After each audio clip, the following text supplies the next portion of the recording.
je vais appliquer une propriété très importante sur la propriété sur les valeurs absolues. Cette propriété, c'est quoi? On sait que valeur absolue de A, c'est égal. La valeur absolue de A. A, c'est un nombre réel. C'est égal à A si A est supérieur ou égal à 0. C'est égal à moins A si A est inférieur ou égal à 0.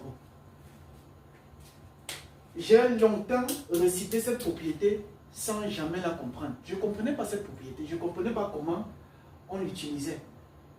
Donc, en troisième, j'ai récité ça très bien. Valeur absolue de A égale à A si A est supérieur ou égal à 0. Valeur absolue de A égale à moins A si A est inférieur à 0. Mais quand on me donnait l'exercice, je n'arrivais pas à appliquer.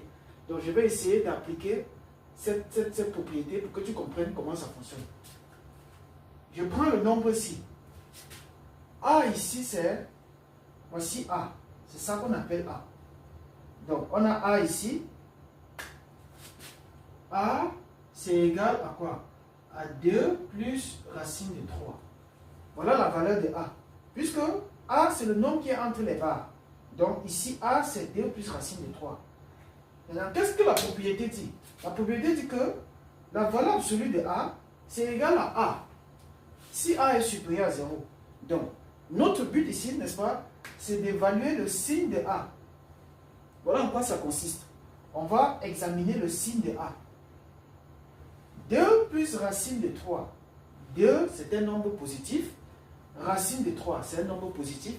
Par conséquent, 2 plus racine de 3 est un nombre positif.